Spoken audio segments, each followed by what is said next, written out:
How you doing, everybody? Welcome back to another episode of In the Sand podcast.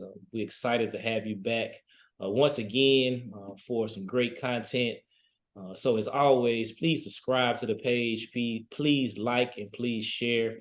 And we got another great coach on today. Again, I'm excited to have him on. We've been talking before the show, and I'm just excited just to learn from this guy. He's a young guy who's doing it at a super high level. There's no question to that. We're going to get more into that on some of his stops that he has had from the high school level. And then I'm going to go ahead and say it, man. And I said this on a previous episode. I think Coach Carlisle is a next upcoming guy on the college level. And I'm looking for his chance to get an opportunity to display what he has. I think he has accomplished everything that he could at this level. He has done it. And again, I can remember him talking about this early in his career. He talked about how he won at Velma, but sometimes people discredit and say, well, you're doing it at a small school. We're going to talk about that as well. So then he went to Columbus. He won it there, and then he pretty much asked in so many words, what you got to say now? And you still have people questioning it. Then he goes back to a place which is special to him, doesn't have everything in place, doesn't necessarily have any quote-unquote superstars, but he does have a couple guys that are up and coming, and then he wins the championship now. So I'm just excited to have it. I'm putting that plug in for him. Because I know that that's something that he wants. I know it's something that he is deserving of. And I kind of said the same thing about another guy, Coach Tony Tadlock as well. And we'll talk a little bit more about that little game that they had. Well, not little game, but state championship game that they had as we get into this interview. Another thing that I do like about Coach Carlisle is very detailed. He's a game changer because he always wants to see the game evolve and go to another level. He's a player's coach, and then he's also a friend of coaches. Again, if you need to call him, ask him a question, it's very down to earth and not too big to help anybody out. So I'm excited to have Coach Carlisle on the podcast. Coach, welcome to the show, brother. Man, thank you for having me, and thank you for the kind words, man. I've been watching the podcast and seeing everybody else interviews, and you're doing a great job, man, and I like what you're doing for the sport. And I appreciate that, Coach. And again, as we've been doing this podcast, and I'm glad you're watching because your name comes up on a lot of different podcasts, man. It just shows the example that you're setting, and it shows the respect that people have. I know I was talking, we had Coach McCray on from South Pike as an athletic director, and he made reference to your program and what you was doing. So it's amazing to have you on because a lot of people who were, looking up to you and supporting you, they get an opportunity to hear from you. So I'm excited, man, to have you on. I know you kind of been on this tour almost. You've been on a championship tour almost, Coach. I heard you on a couple radio shows. I heard you on a podcast. Of course, you was on my teammates podcast, Nick Walker. Of course, Nick is a good friend of mine. We were teammates. He was a year behind me. So it was good to kind of see you on that one. So shout out to my guy, Nick Walker, man, doing big things on his podcast. Coach, let's go ahead and get into it. Coach, again, you're a coach that people know a little bit about your journey because they've heard you talk about it on a number of occasions. He was from clinics. Of course, Coach got a DVD out that came out a couple of years ago about his own package. So Coach is pretty well known. But again, just in case somebody doesn't know the journey, Coach, I want you to talk about how basketball has created the success that you have and how basketball has put you into this place right now. And then we'll get into some more details. So, Coach, just share your story with us because it's a good story to be able to hear. Well, man, I'm a coach's son. So, I grew up around basketball. My daddy coached, and I got an opportunity to play for him in high school. We was in Yazoo City, and he decided that he wanted to transfer and go work at Yazoo County. And I didn't want to go.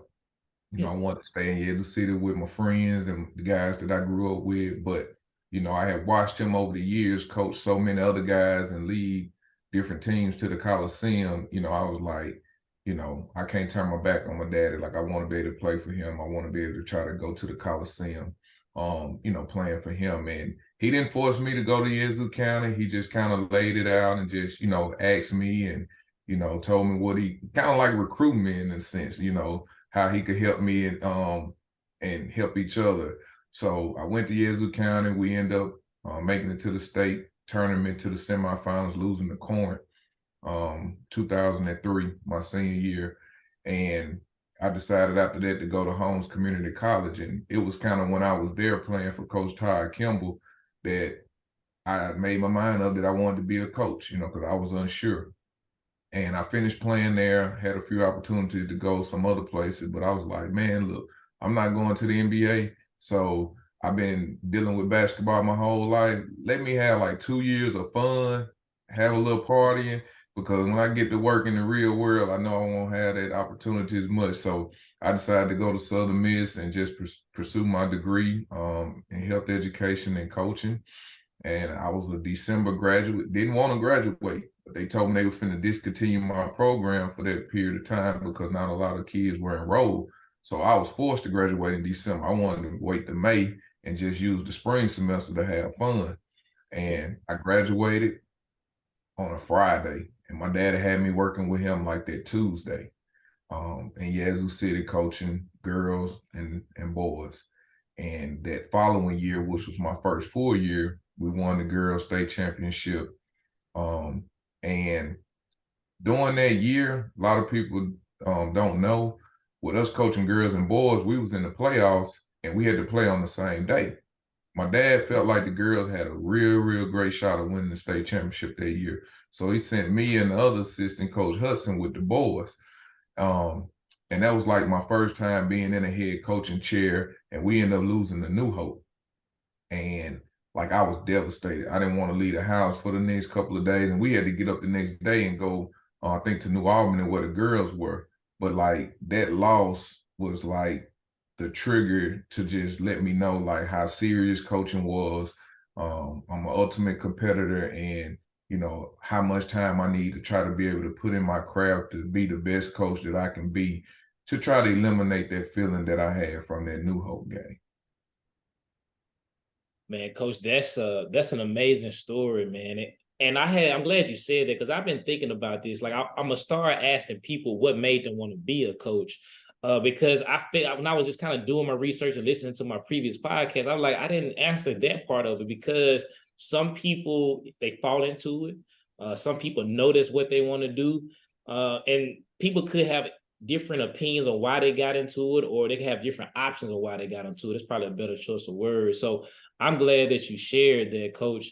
Like Coach said, he want to have that spring session. Anybody who in college know that's when the fun go down in the spring, man. But I think it's good that you jumped in, man, and you really got to work. And that's kind of who you been always, Coach. You just been a guy who just works. Obviously, you still have your fun, but I can just tell that the seriousness, like you got a business type attitude. I guess kind of like everybody say, like the Kobe mentality. You get what you need to get done, and everything else can kind of fall in line. Because if you want to win, if you want to have success, you got to chase greatness, and you got to do it consistently at a high level. So, Coach, while we're there, talk about this, Coach. For those who are basketball, historians, know about basketball, the name Carlisle, obviously, it rings a bell to a lot of different people. So, Coach, I want you to talk a little bit about what made your dad great, because there are legendary stories about what he did at Yazoo City, style of play, from everything that he did X and O wise, and then the consistency.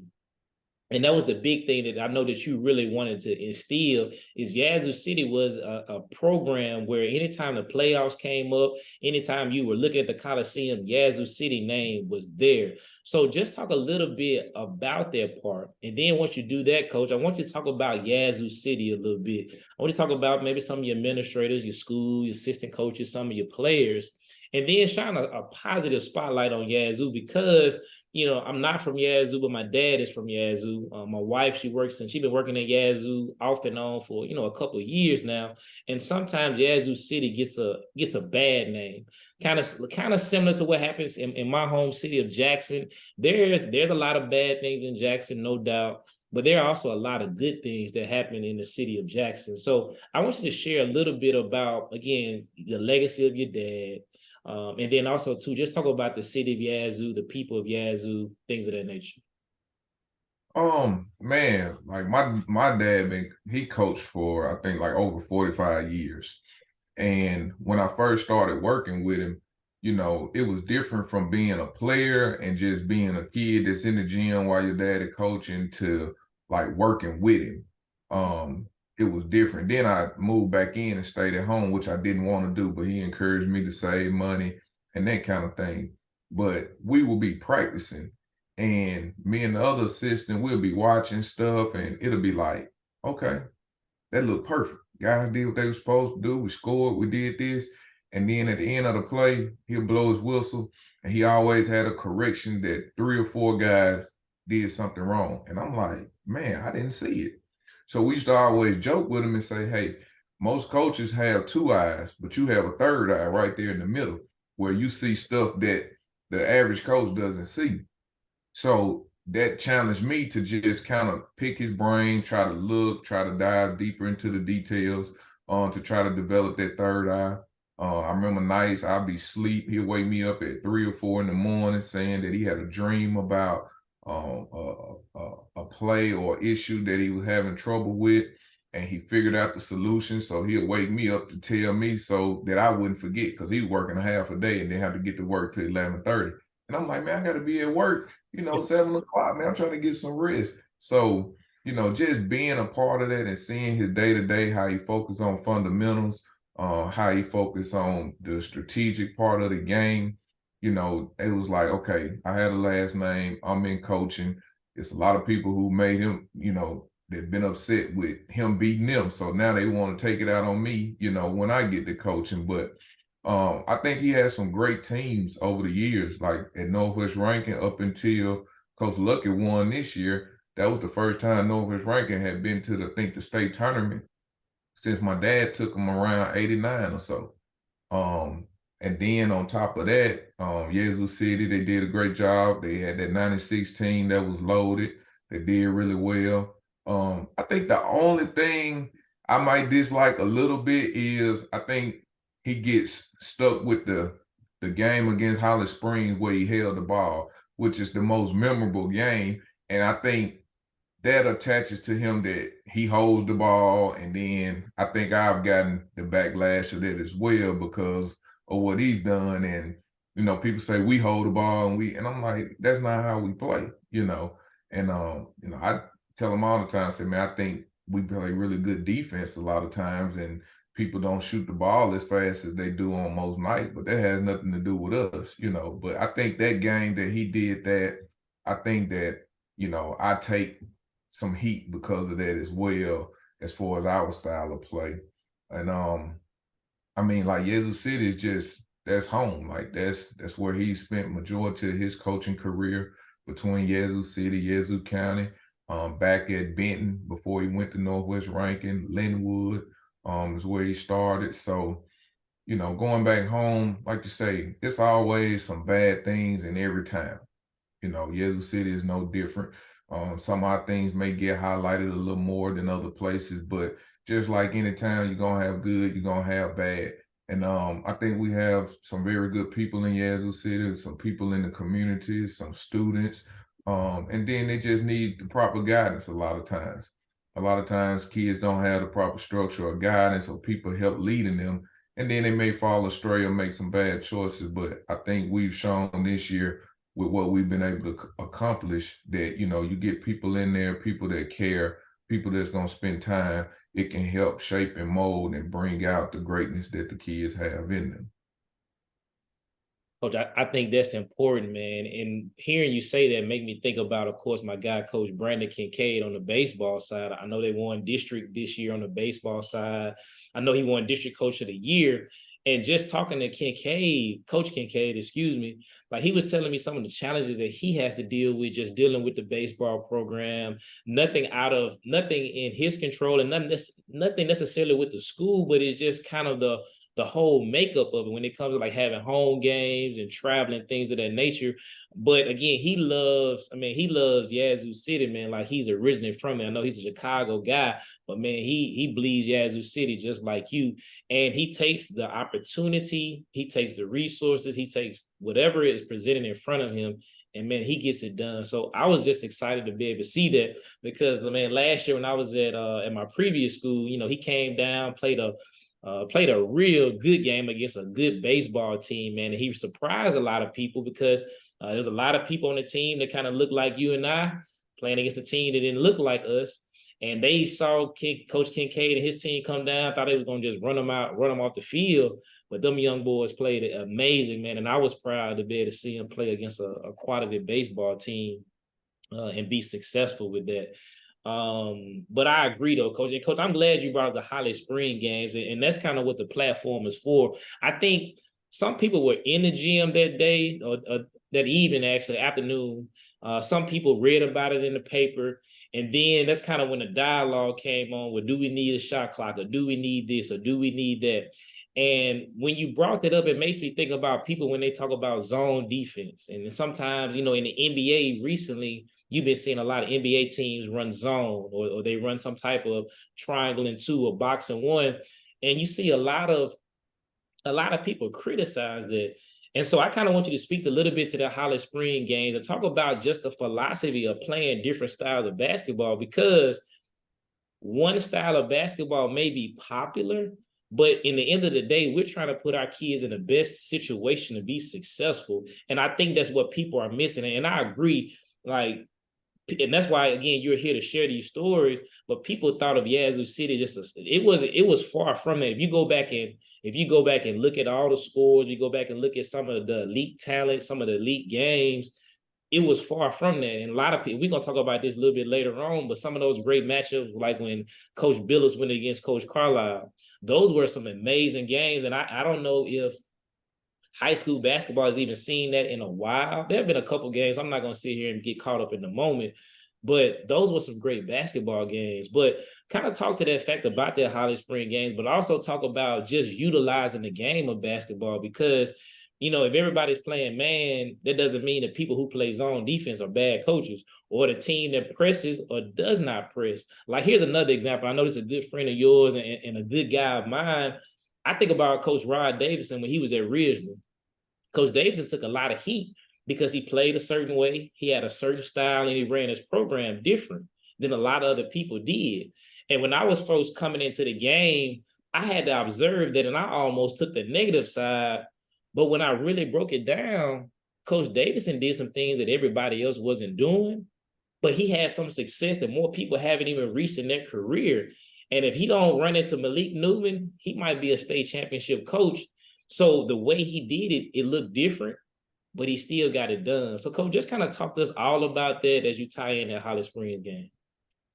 I think that's the beauty of basketball. Like, it's not one set way to be able to do it. Now, I think it's some principles that does not change on how you do it, but it's no set way on how you can be successful with your program. And that particular Holly Spring game, they were sitting in a 2-3 zone. So they held the ball, like, come out, play man, press. I always had the philosophy that if I'm the better team, then I want to create as many possessions as possible, so that we can have a chance to win. And if you're outmatched, the objective is to try to shorten the game to the least amount of possession to give yourself a chance to win. So, I had someone ask me the other day, how did I feel about zone defense, on the high school level? And, my response was the same thing you stated. In these NBA playoffs, you see teams that play zone. But in another sport like football, because I play Madden a lot, you can play cover 2, you can play cover 3, you can play cover 4, at all levels of football, and nobody never says anything about football playing zone defense. They don't just get out there and run man. They zone, they blitz, they mix it up. But basketball is like everybody wants it to be one way. And I think a big part of that is because zone, the only time kids and most people see it is in live action. That's when you see it. If a kid go to an open gym and play pickup, they're gonna see man to man. And then zone makes people think. It makes you stop, it makes you think. And a lot of our kids, the only time they see zone is when they're in a live game, outside of the 15, 20 minutes that you may get a chance to spend on it in practice. But they don't see it until they get in the game. And Jim Boeheim said it best. He said, you play man to man, teams got 1,000 plays that they can call. But then when you play them zone, they don't have about 3 or 4.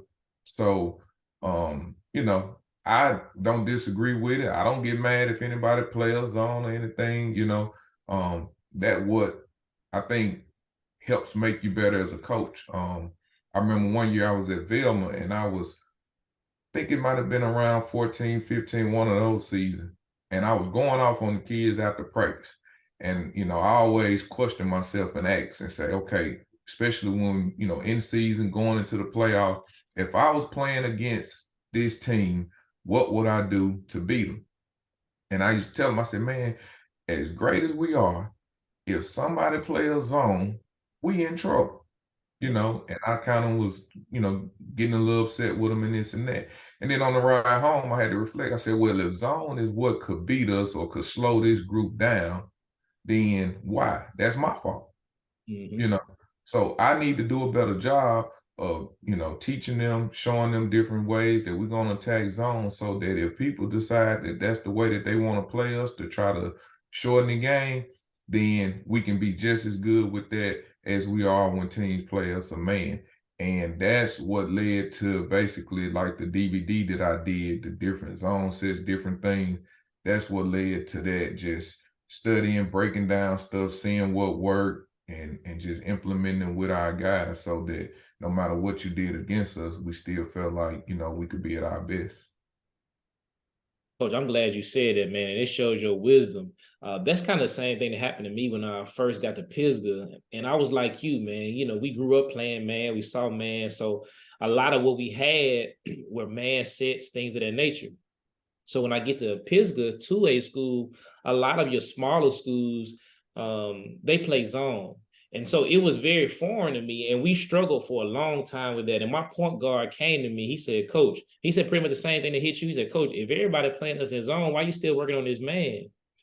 And I was appreciative of him because I was like, when I thought about it, like, man, you're right. And when I went back and looked at the schedule, probably 90% of our games was zone. I think the only team that was playing us man that time was like St. Joe, because obviously they had a lot of skilled guys. And that's kind of what Coach Howard believes in. But everybody else was playing a zone. So, Coach, and I could be transparent, man. And I actually should have bought your zone package. And I actually saw a little bit of it. But I went and bought something online that broke down zone defenses. So it's a zone offense package. And we put a great package together. And when we worked on that, it really elevated our game and it made it so much easier for us. So I was appreciative of it. But you are right. Like what Jim Boeheim said, most people are not prepared for zone. And you said it. I think coaches get frustrated or they get upset because they say, well, that's not real basketball. But it's like you said, you got to think. When we were growing up, our coaches didn't really have as much zone. Well, at least I could say my coach in particular, but we had a lot of skilled guys at Merle. But his thing was like drive, kick, hit the shot, and they're going to get out of that zone. It's a little bit different. You got to have a little bit more options with that. And so me experiencing that at in an early stage of my career really made the difference, Coach. So again, you're very wise in saying that. And hearing you say that made me think about something else. You said it. Different styles require different schemes. And a lot of people don't remember this.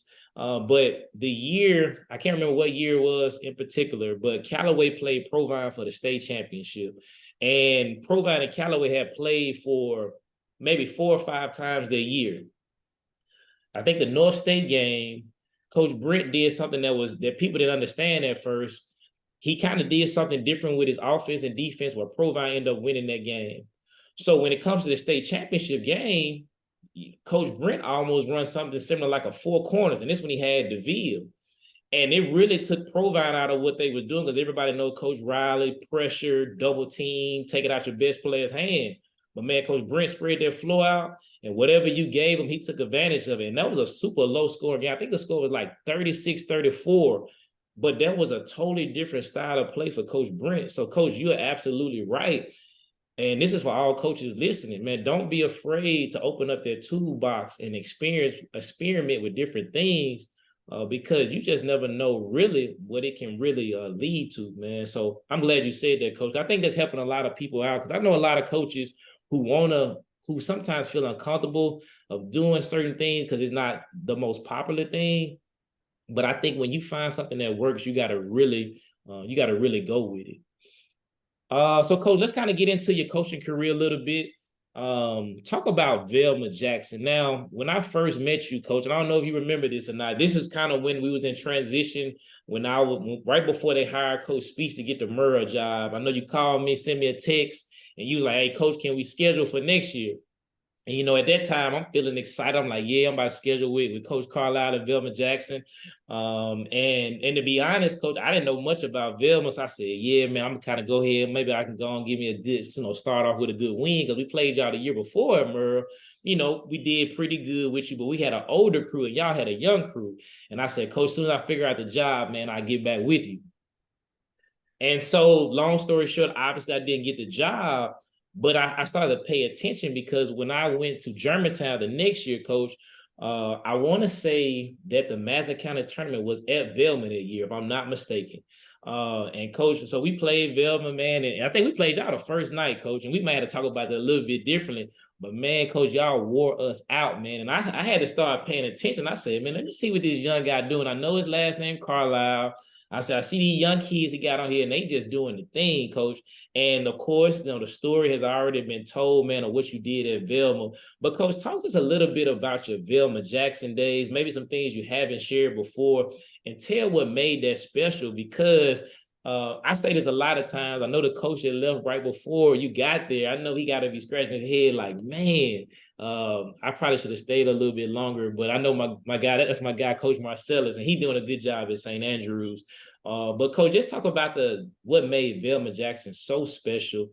Man, God ordained it. That's all. That's the main thing. Like, the crazy part about it, I was supposed to get the Germantown job.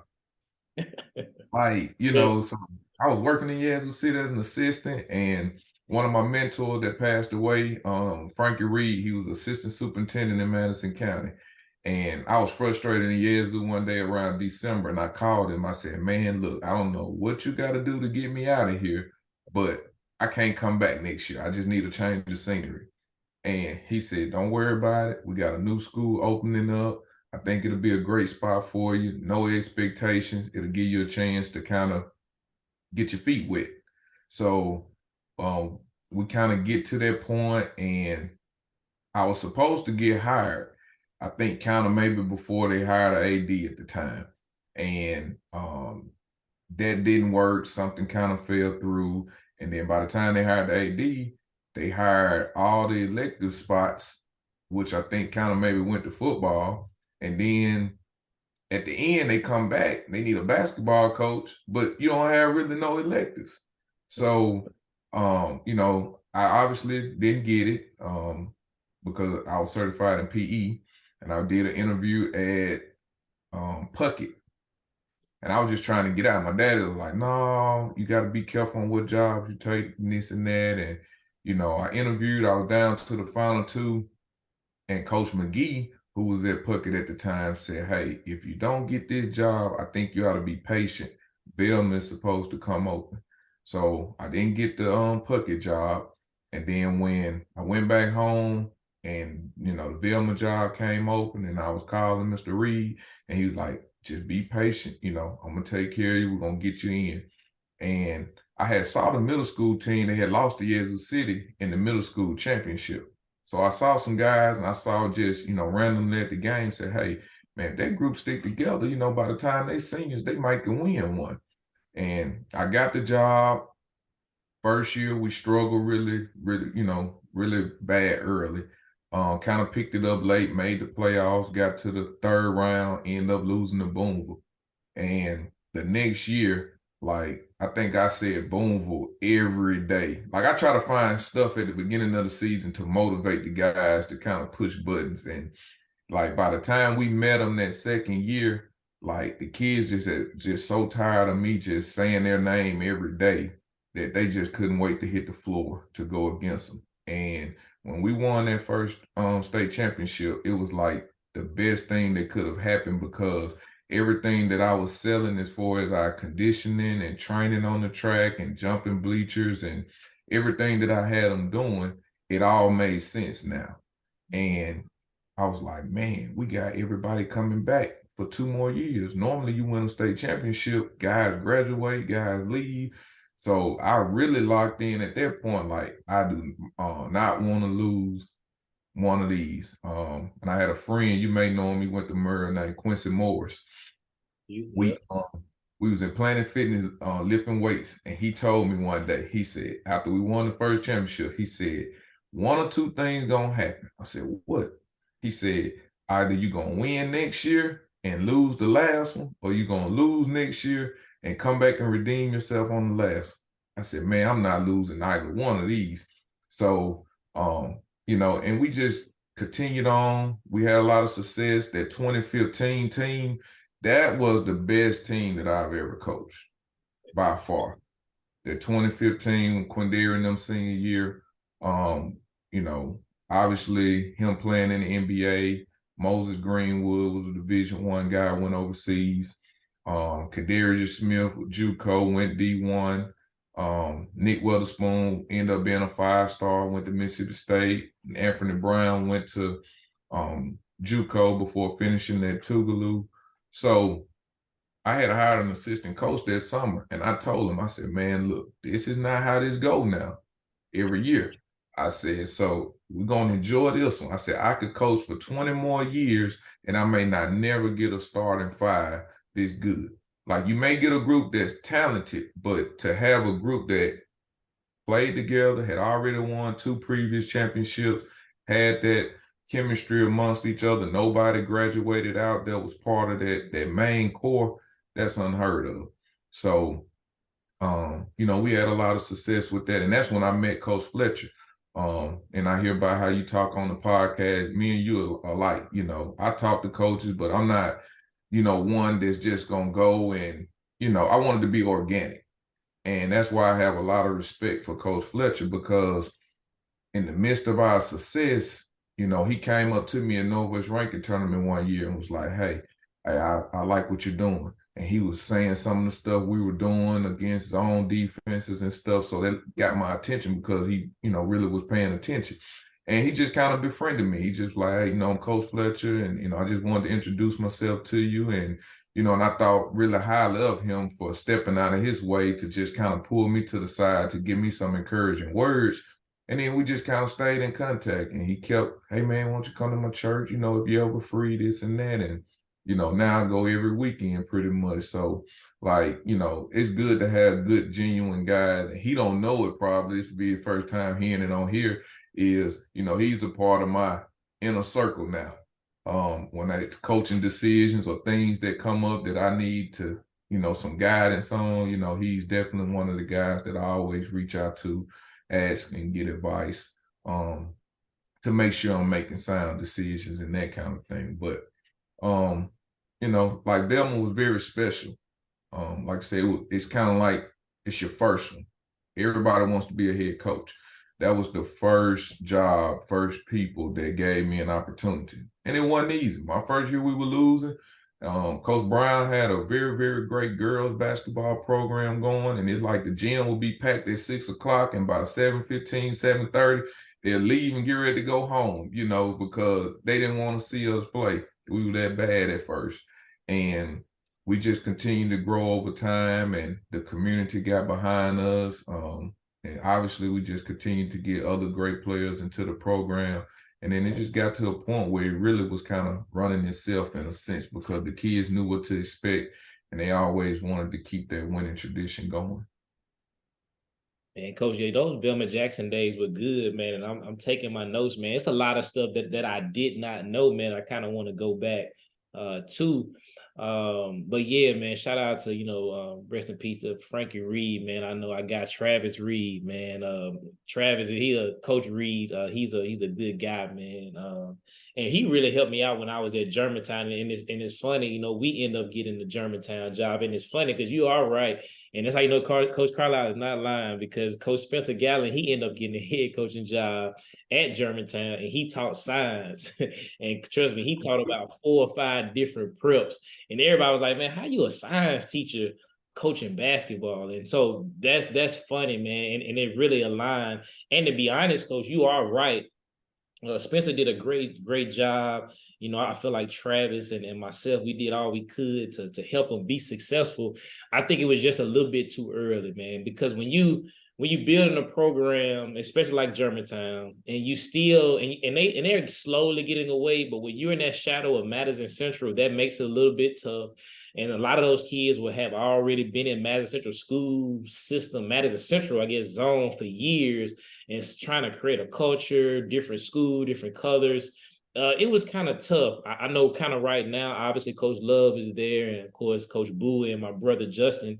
And I think when what they doing, obviously having Sam and some other guys around, I think Germantown can finally get the ball moving in the right direction. But anytime you starting a school up and you in a particular a solid, good area, and you kind of got I guess the big brother of Madison Central, I think it takes a little bit of time to be able to do that. And speaking of this, I know this is probably my most memorable moment at Germantown against y'all. Madison County tournament, you know, the Madison County tournament at that time, whoever was the home team, or whoever was the host school, excuse me, you get to pick who you wanted to play. And so that was the kind of flawed part about it. But I remember the year when we played y'all in the championship game. So on one side of the bracket, this was the best bracket. You had Velma, I think it was Madison and Ridgeland on one side. And then it was Germantown, it was Canton and St. Joe. It was hosted at Canton. So Germantown, we beat St. Joe, and I think we beat Canton maybe by the buzzer, one of those two by the buzzer. And of course, so everybody watching y'all side, you know, you got Velma, you got Madison, you got Ridgeland. So Velma wins. So we in the championship game. We in Canton High School. The gym is packed. And so we got Coach Carlisle on the other side. We got Velma Jackson. So our boys, we know what Velma can do. We trying to get them ready, trying to get them excited. And so we got a good game plan. We kind of know what Coach Carlisle likes to do, etc. And Nick Walker, it's not Nick Walker, I'm sorry. Nick Weatherspoon was coming off the bench at that time. And I probably want to talk about that, Coach, on how you manage players. But again, Coach, Nick was young at that time, and Coach did a good job of selling Nick on maybe coming off the bench, because to be honest, Nick probably was I'm not gonna say a better player. He probably should have been in the starting lineup, but it's all about roles and where you fit. Oh man, we playing, and no lie, Nick gets the ball on the wing. He drives to the basket. Our guy, he goes up to contest it. Nick almost gets it sideways, and our guy, he goes up to contest. He falls this way in the air, and Nick dunks on the man, and the crowd goes bananas. And man, after then, it was downhill for that, man. It was just that kind of thing with Velma Jackson. And so it didn't matter what you did, but Nick, man, put our guy on the poster, man. It was tough to be able to see that, man. So that was a good days at Germantown, man. So the crazy thing about that game, Yeah. Nick was supposed to start. For real? The previous game, we played Ridgeland. Yeah. And or it might have been we played Madison Central first with the Buchanan brothers. Yeah. I think we beat them. And we was in practice because we had like a day or two in between. We was in practice. And like you say, you have to manage players. And that was the hardest thing with that group, was to manage those guys, because it got beyond. They knew when they stepped on the floor we were gonna win. So now they kind of thinking about making sure that they get their numbers and everything, so that, you know, they want to go to college and all of that. So I have to constantly sell them on playing together as a team. So Nick comes down. Nick was the type of player at that time that if he scored 12 points that night and he didn't get a dunk, he was mad. If he only scored 2 and that 2 was a dunk, he was the happiest person. So that particular night, he comes down in transition. He feels like our point guard looks him off, and he's fussing about it. So the next day, we in practice, and I hear them talking. They still arguing about something that happened in transition the night before a little bit. I'm like, so we get into a scrimmage, and Nick comes down on a break. And he was coming down the left side, and he wanted to go right 1,000% of the time then as a 10th grader. So it was a guy on the right side. All he had to do was give the ball up 2-on-1. The guy got a layup. Nick dribbled all the way to the right side of the floor, shoots a one leg fadeaway layup out of bounds and miss. And I said, Nick, I said, he was wide open. He said, he didn't pass me the ball last night. I said, hold up. I said, now that type of attitude, we're not gonna have that on this team. I said, so if that's the way you want to play, I said, you go to the locker room, you can get dressed. So he goes to the locker room, gets dressed. So I suspend him for the regional game. So I told Queen, I said, hey, guy out, that just means you raise your game to another level. You know how regional gonna play. It's gonna be a low position game. We just have to try to get our separation, and then once that, the game will open up. So when we made it to the championship with you all, that was Nick game back, because I told him the regional game, you couldn't go to the game on the bus with us, nothing. I want you to pay your $8 to come in the gym. I want people to ask, hey, why you not playing tonight? So you could sound silly when you explain to him. So when we brought him off the bench against y'all, he was so just mad and angry that, like, when he dunked it, I think he stared me down that night just out of frustration because I had suspended him the previous game. So, man, like, he was a great kid. I knew how to push his buttons, man, and get him to perform at a high level. And, we still joke and laugh about a lot of the things that happened through those 4 years to this day. Yeah, man. I can tell because he was mad at that rim, man. At Canton, man, that one rim is low on down by that stage, man. So it make it seem a whole lot better than what it was, man. I'm gonna tell you another game that Nick had a real good game, and this is the year that people counted y'all out when y'all played St. Joe for the championship in the Madison County tournament. Coach, that was a real good game, man. Like I was at the game, but I ended up watching that game the following year because St. Joe was in our district at Pisgah. Man, Coach, y'all played a real good game that night. It's just a lot of good basketball, man. And that's why I kind of like to just kind of go back down memory lane. And people forget those stories, man. Like, you really have to just watch a lot of basketball because there's a lot of good stories to be told with that. Man, I didn't know Quincy, man. Quincy could jump out the gym, man. And he didn't really get an opportunity to play like he should at Murrah. But Quincy Morris, man, that guy could jump out the gym, man. He's a good guy, man. Shout out to my former teammate as well. You mentioned Coach Brown and Velma Jackson doing good at Madison Central. She also mentioned you, and we had her early on in the podcast, but she mentioned you as well. And I found this out because I kind of knew it, but I wanted to verify. But we are cousins, man. My dad, he always said everybody cousins. So I was kind of leery about asking her that when I had on the podcast. I said, I'm gonna go ahead and ask you. But Coach Brown and I are good, are cousins, man, and she's doing a good job at Madison Central, man. And she spoke highly of you as well. All right, Coach. So let's transition a little bit. Let's go to Columbus, Coach. Now, when you went to Columbus, that kind of surprised me a lot. And well, yeah, it kind of surprised me a lot why you went to Columbus. But again, I know some things work itself out like it's supposed to work out. Coach, talk to us about that journey because I knew at first, and I could be wrong, I think you was traveling a little bit back and forth because I'm not sure if you kind of planted there for a little bit or you still going back and forth with that, because I know how you living down in this area, they have to travel to Columbus. And then you following behind Luther Riley, Coach Riley, that just won a championship. If I'm not mistaken, was that correct? Did they win a championship the year before? Got close? It was the year before. Yeah, He had been gone. That was his second year that he had been gone. That's right. That's right. So you kind of had to follow up behind that because they had some. That's right. You are right because they had hired somebody else, and then I don't think that worked out. Then they hired you, and of course you kind of did what you're supposed to do. So I appreciate that. I did forget about that. So talk about just that whole Columbus, just an experiment, and some of the things. I ain't gonna say experiment. The whole experience. That's a better choice of words on how that process worked, and then talk about. Did that kind of check a few boxes that you could do it on both levels? Yeah, I knew I had wanted to leave Velma the year before. I had thought about leaving. Yep. And we had fell short in the semifinals. And, I thought that was going to be it. But, I decided to come back one more year and try to get, Nick out of school and that kind of thing. And it just left a sour taste in our mouth. So I had announced in August that I wasn't returning back to Velma, at that particular time, because I was like, hey, I'm just bet on myself And, I just want to make sure that we end this on the right note. And when we won the state championship that year, Columbus had been reaching out a little bit throughout the year, a little bit, about the vacancy.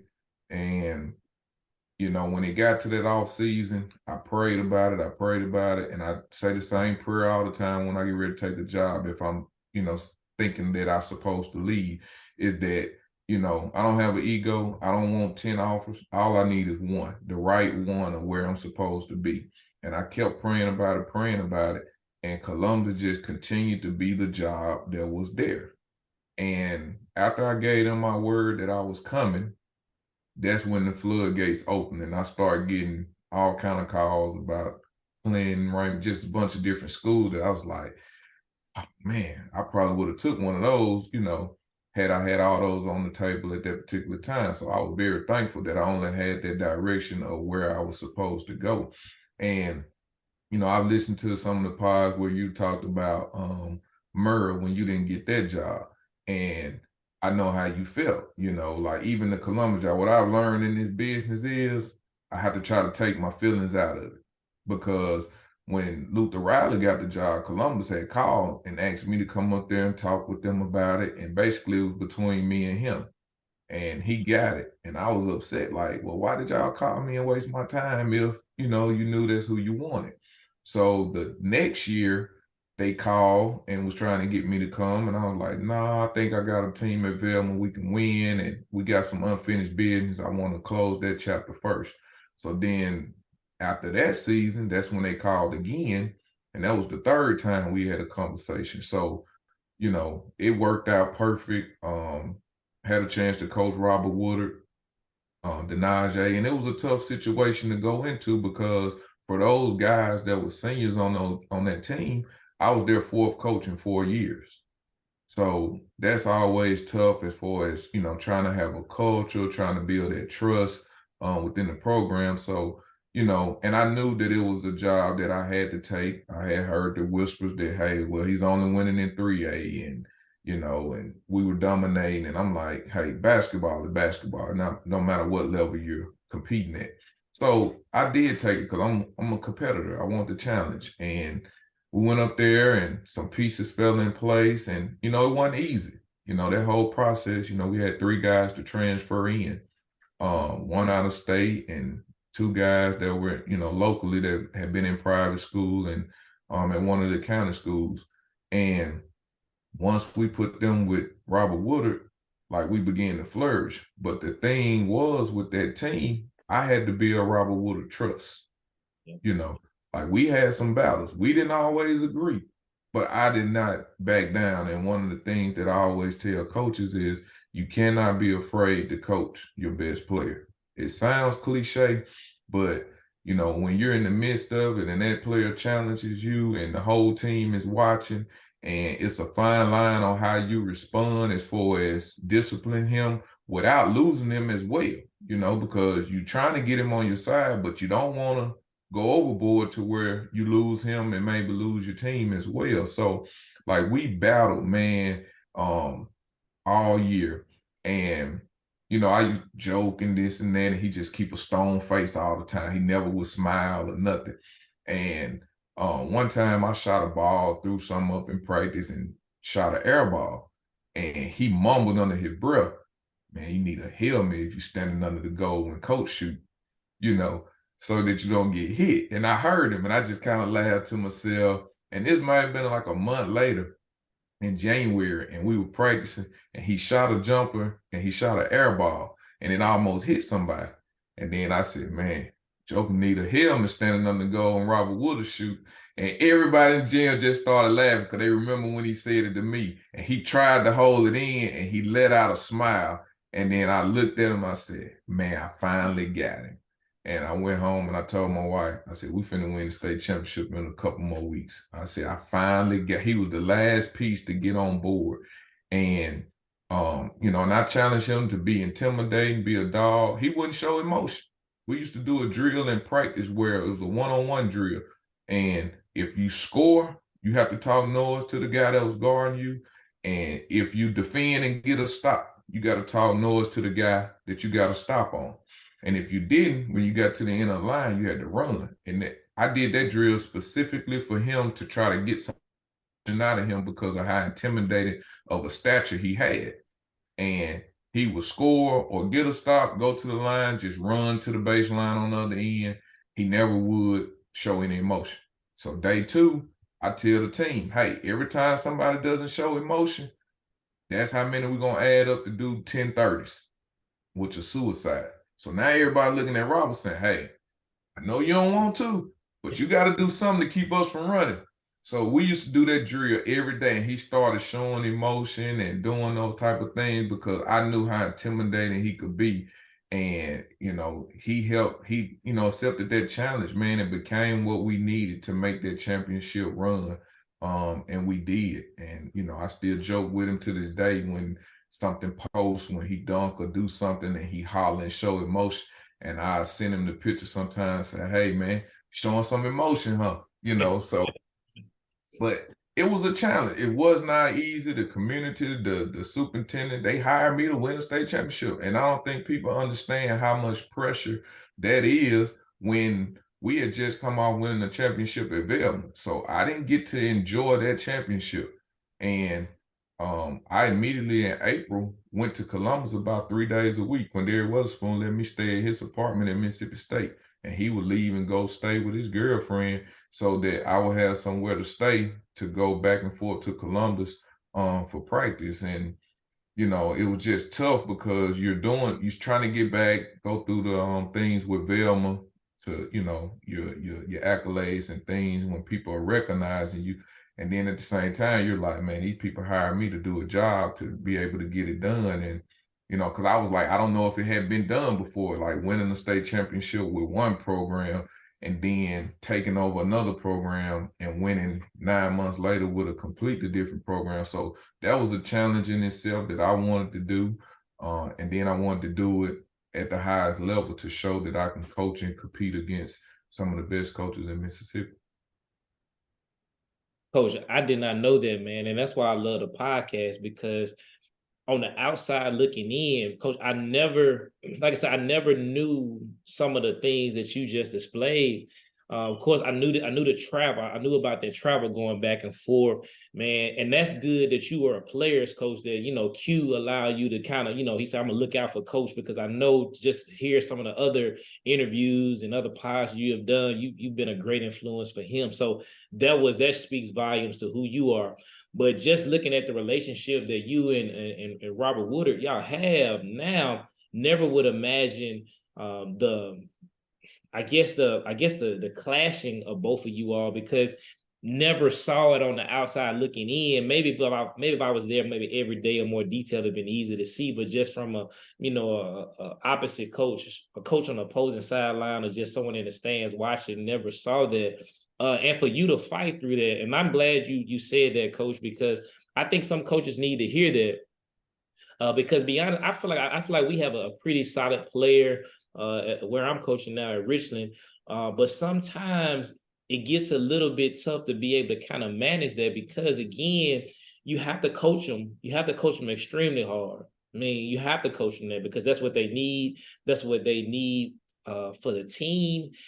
That's what the team needs. And that's what they need also to pursue their career. But at the same time, you don't want to push too far, because it can push them away. And so what I heard, what I'm going to take back from it, hope other coaches take it back, is keep trying. It may not work the first time, the second, the third, the fourth, the 50th time, but keep on working with that kid, because if you're doing right by that kid, they're going to eventually open up. And you have to just try different things, but just don't give up. So I thank you for that, man. That's going to keep me encouraged in that manner of it. And to be honest, Coach, I like something else about you that didn't know as well. For you to say, hey, I'm going to take Robert. I see something in him. Because Robert was a man. When I first saw him, I said, man, I saw him when he was in the 10th grade. I said, man, this dude, to be honest, that whole Columbus team, this was prior before you got there, man. They were like 6'9", 6'8", 6'7", 6'6". I think it's when Coach Riley had them. We played them. We played them. Oh, that's right. Yes, that's right. Sure did. That's right. Because we're down here in was it The wrong. in the Rumble? Yeah. So when I first saw him, and we saw him because Germantown went to Starkville when Travis Outlaw was having his games over the break. So when I saw these guys walk in, and I had never seen them play, I said, "Man, these guys." I'm like, "Man, who are these guys?" And when I saw Robert, Robert was obviously, I guess he might have been 6'9", then maybe a little bit shorter, but broad shoulders. I mean, physical, they cut like he had no body fat. And so you're right, just looking at him, and an average kid was like, man, so you to add that little pedigree to him to make him that much intimidating, I think that was, man, I think that was major, coach. And that did make a difference. And then the last part before we transition to where you are now, that was a lot of pressure, coach. Because playing at 6A, obviously, I know y'all had great battles with Starkville. Did y'all play Starkville for the championship that year? Semifinal. Semifinal. Who was the championship game? Meridian, Coach Norman. Meridian. So think about this, coach, and this is just more props to you. You had to play a Greg Carter team, then turn around and play a Ron Norman team, and Meridian, Starkville were great basketball programs, and to do that, man, and those expectations were super high, man. So that is amazing to you, man, and that's just God's favor on your life. And that's kind of why Coach Fletcher speaks highly about you as well, man, because you get it done. So now that I hear this, coach, and I put this all together, going back to Yazoo, and you said this earlier, man, the Lord works in mysterious ways. I think as I listen to your Velma Jackson story, I listen to your Columbus story, man, that made a perfect transition to Yazoo City, because I believe Yazoo City had a mixture of both. You had the small school field with high expectations coming from Velma, kind of like Yazoo City. Then you had the pressure of saying, okay, now Carlisle is going to try to come back. He's going to try to bring back the life to Yazoo City. And people are asking, can he do it? And they like, man, I don't know why you even coming back here, because, you know, some things school-wise, education things are kind of happening at the school. Sports haven't been what it have been. The gym is kind of still looking the same way when you played there or coached there. The community is different. And you said, I got to go there and do it for my school, my city. And obviously you had that pressure just winning for your dad and represent that brand. Coach, I want us to talk to us about these Yazoo City days, man. And I was excited to see you, man. And Justin and I joked about this, coach. Talk about the championship game. We're gonna talk about that a little bit, but man, when you won that championship, coach, and you high stepped across that floor, man, that was an amazing to be able to see it. And I saw the emotion, because I kind of felt you, man, because I looked in that gym and I saw the sea of red in there, man, and you saw the pride of Yazoo City. Obviously, my little cousin plays for you, D. Winston, man. D. Winston, he plays for you. So, of course, all my cousins are there. My family is there. My dad comes to the game, and when y'all win, man, I feel your emotion, man. I know you're doing it for your dad. I know you represent the city like you got with your hoodie on. So I felt that for you, man, and it was exciting to be able to see you win. And I'm gonna talk a little bit more about it, but I want to pause, so I won't be talking as much. Talk to us about what made you say, "Hey, I'm gonna go back to Yazoo City." And talk to us about just everything that kind of took place to get to where you are, because coach, it wasn't easy. Now it wasn't easy. I saw a lot of things you did when it came to upgrading. I saw a lot of things you kind of gleaned from people to build relationships, to donate things for your kids, and to change their whole mindset, coach. So talk to us about the Yazoo City days, and then I'll come right back with it. I needed the Velma and Columbus job in order to take the Yazoo City job. Like when you're in Madison County and you have the resources that you need, going to Columbus and seeing how Robert Woodard, mother, Miss Woodard, did with the fundraising and different things, you know, I was able to take everything that I had learned at both of those situations to be able to take the Yazoo City job. And I always said, if I wasn't from Yazoo City, I wouldn't take that job. And anytime I evaluate a job, I feel like it's a partnership. You know, it's a give and a take. And at that particular time, I wanted to, you know, get into being an athletic director. And Yazoo City were willing to provide me that opportunity. And in return, I get to coach basketball, help restore the program, as well as try to improve the facilities and the athletics of everything else. So that will ultimately, led me to take the job. My dad was getting older. He was traveling to Columbus to the games, and him and Frankie Reed were encouraging me to maybe come back closer to home so that he wouldn't be on the road as much and he'd get to see more games. So, I took all that in account, and that's what kind of led me to the decision of taking the job. And I just wanted a new challenge because, like you say, at Velma, we were winning, but people didn't really recognize us winning until the 2015 year when we had beat Callaway. So people were like, oh man, he loaded. He got a great team. But they didn't see us struggling those previous years when, we had to win. And Columbus team was kind of a little more put together maybe than Velma was and Yazoo City. But it was like, okay, we did it on the 6A level. So then now it's like, okay, what else can you say? What else, another box I need to check. So it was like, okay, I'm going to take a job that nobody wants. I had college coaches, friends tell me, say, hey, do not take that job. It'll end your career. And, I took it. And I knew that first year we were going to struggle. And kind of like I heard Coach Lauren Dixon say, when you asked her about what are some things you do first on a job, I think it depends on the situation. And that particular situation, like she said, we had to change some things after that first year, redoing the locker rooms and getting uniforms and just doing things to kind of restore the pride of the program, because kids, they know certain things that they wear, what they're walking into every day, if the people around them actually care if they're successful or not. So if you're walking into a locker room that was the same locker room back when the school was built and that I played in and nothing has been done, it's going to be hard to motivate the kid to come out. You don't have no practice uniform, just little simple things. So, I made a commitment to try to make sure that we upgraded those things. My guy Fletcher Cox helped me out with a lot of stuff to be able to help improve. And we were doing that as well as trying to change the culture of the program coming in. And I kind of did like at Velma. I started young.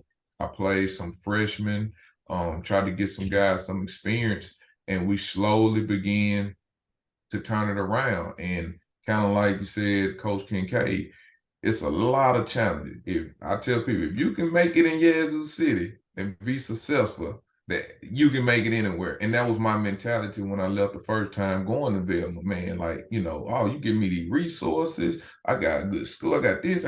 Oh man, I just get to coach. I mean, we can win. So it was some challenges. And first year we struggled. Second year we came back. We did really well, kind of faltered towards the end of the year. It's like every time it got time to win, we resort back to a losing mentality. And the third year, which was the COVID year, that was our best run. We was a game away from the Coliseum.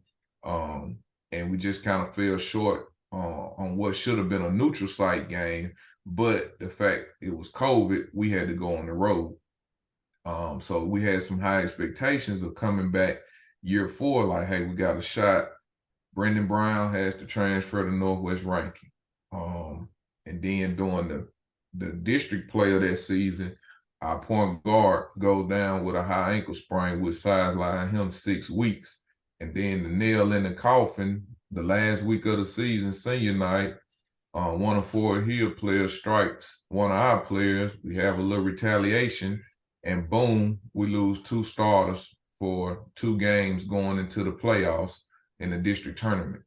And in that particular week, my daddy got sick. So I was dealing with that. I was just like, man, I'm ready to get the season over with, honestly. And we went on the road as a 4 seed, obviously. We didn't really have a chance to win in the district. And we had League Central on the ropes, who went to the Coliseum that year, led them at the half, led most of the game. But it's hard as a 4 seed to go on the road and win, and we had our opportunities and we fell short. And, honestly, I felt like letting it all go after last season. I was just like, man, I think this is just it. I may have maxed this situation out the best that I could. I took months off to try to help my dad with his health, and give myself a mental break. And a guy, Charles Gates, who wasn't even an assistant at the time, he would kind of do some things that I would instruct with the guys and kind of just gave me a break. And I came back probably mid-May, and we practiced a couple of days, and we started just playing summer games, and I just kind of let them play, working on different philosophy on how we wanted to play defense this upcoming year. And I looked at the summer and said, man, we got a really, really good chance to compete and win. I think at the end of that last summer league game, we beat Tupelo, who we knew was going to be preseason ranked, top 2 or 3 in the state, and we won. And that gave my guys a lot of confidence. And August, I always say Christmas came in August. We got a transfer, 6'6", Jamon Bayman came from Humphreys County.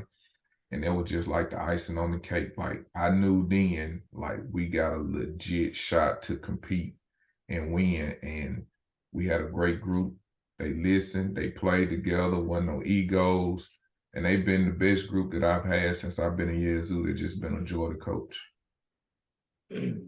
Coach, I'm thankful that you broke that down, because again, as I said, and that's what the podcast is for, just kind of knowing you, throughout the years, you keep it so smooth, cool, and collective. And when all of those things are unraveling, you still pushing forward. And that's why that was kind of reason why the podcast just kind of really originated, because I go to a lot of basketball games. Usually Justin and I, we go, and a lot of times you go to the game and everybody knows it, and we'll stay as positive as possible. There's always a fan in there going after the coach, saying random stuff, and he or she is only doing it to shine a spotlight on themselves. And I'm thinking the whole time, and Justin reminds me, man, you just gotta go sit somewhere else. But I'm thinking the whole time, you don't really know what this coach is going through on the sideline. And I say this all the time on my podcast, but you pay your money, but you don't understand what coach is going through. Coach done lost some players from either a fight. The kid transferred to Northwest, who's a baller. That made a difference at Northwest this year. Shout out to Coach Lucky. Just COVID, all these different things. Especially that 2020 year, when we had the year we had the ice storm came through. It was so many different things that come through, family issues. And so I always say, before you say whatever you say in the stands, and as coaches, we don't get bothered by that, because that's a part of the job. If you can't handle that, coach is not for you. But hopefully, this will get out enough time where people be like, hey man, these are human beings on this sideline. So let's give them a break, or just get to know who they are. And so when I look at this Yazoo City story, Coach, it's a pretty good story. And I'm glad that you shared this, because I know, a friend of mine, obviously sister in basketball, Coach Foster, is going back to Murrah High School. And I know that she's going to do well, but I know there's some hills she gotta climb. And we've been talking a little bit these last couple of weeks on some things that, in a way I can help her to be successful, because it's not going to be easy, because she's dealing with some of the same similar things that you may have dealt with, inner city kids, kind of build the program back up to where it used to be. And no knock to Coach Ross. Sometimes things just happen. But Candace is kind of building what Coach Anna Jackson had built. And so I know she's going to, have some ups and downs, and I know she listened to the podcast, so I know that's going to be good for her.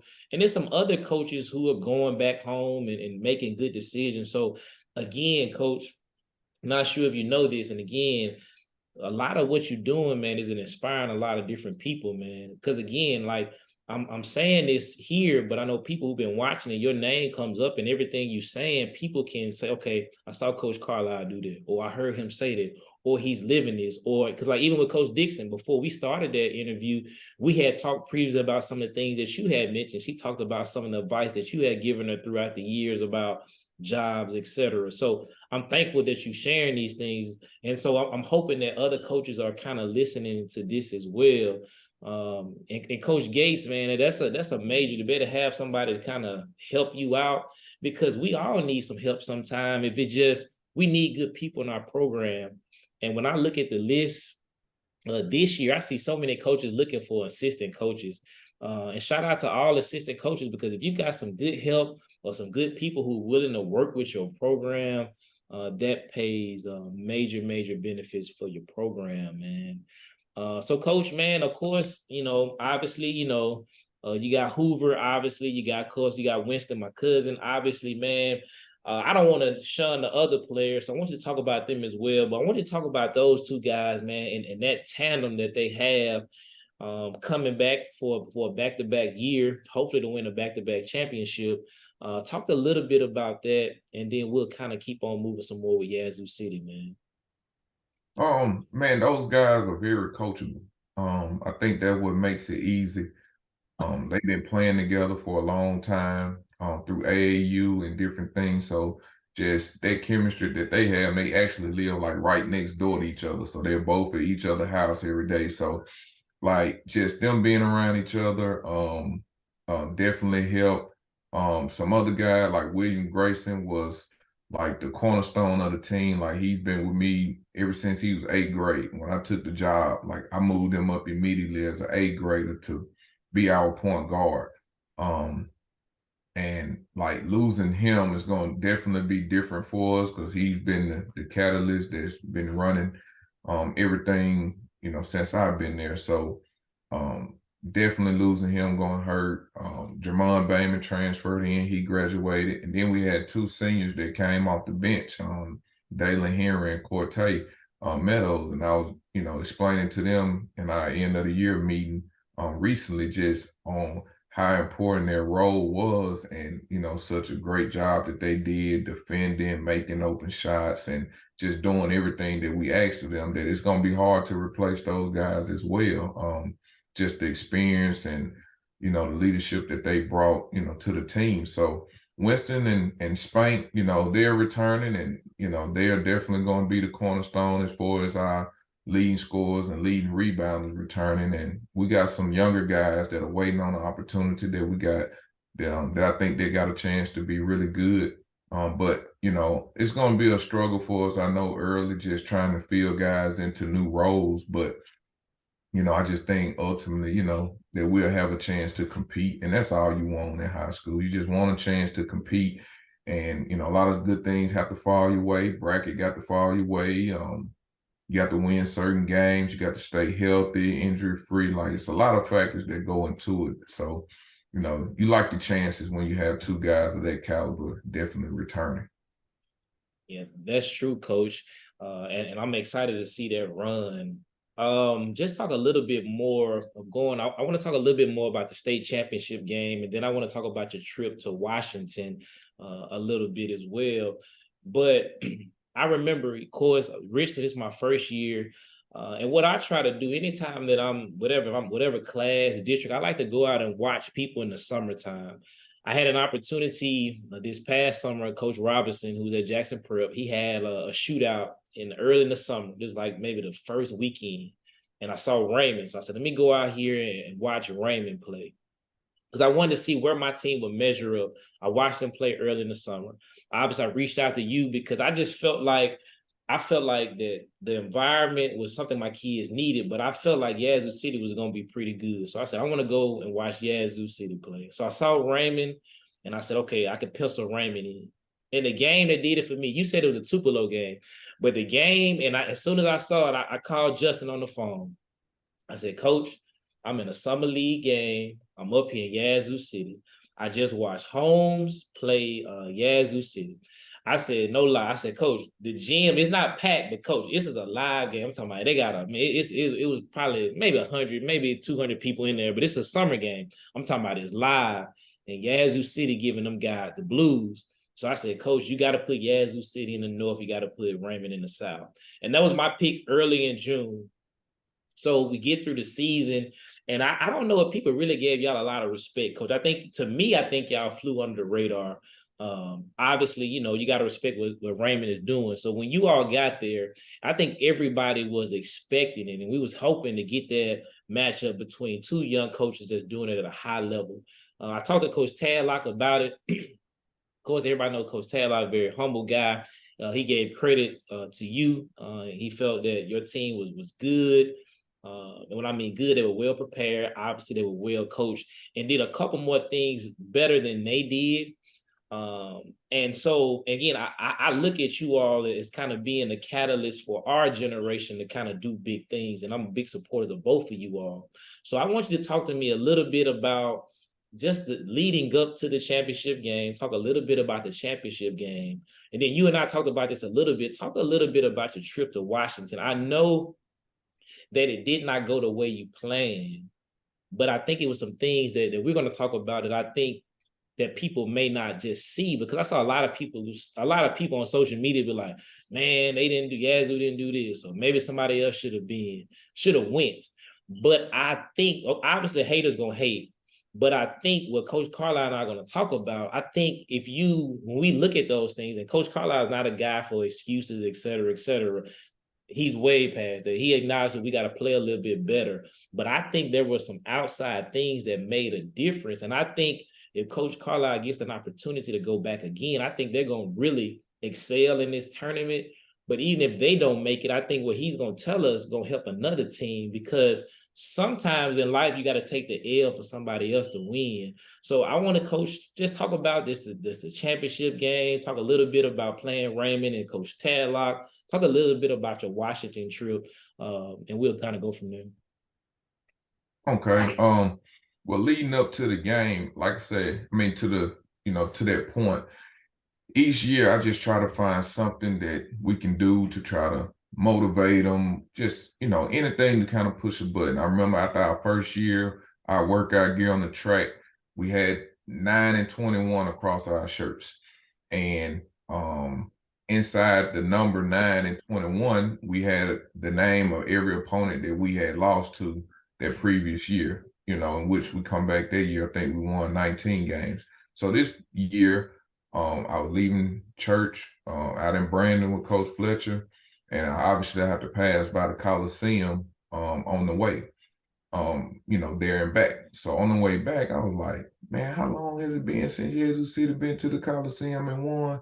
And I was like, man, it's been 27 years, since we won, a championship. It's been 27 years. And I said it's been 21, I think, since they've been in the Coliseum. So in our workout gear this particular year, we put the number 27 on the back of all of them shirts. Everybody had the number 27. I wanted to do something different. We read a book called Chop Wood, Carry Water. I hashtag that on pretty much every post. And that book talked about a lot of principles as far as trying to achieve and, just focusing on the daily task of just getting better. Don't worry about the outcome.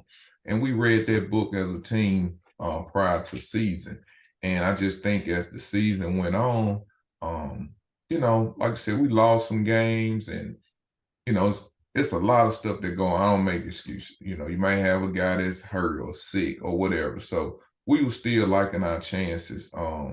And when we had a tough schedule, we let one slip to Ken, and we don't have a feel-good game. We had to go play MRA, Josh Hubbard. We ended up losing that one. And then the next game was Starkville down in Hattiesburg tournament, and we lost that one. And I wasn't mad that we lost, because I knew when you're playing a lot of good teams, you're going to lose some games.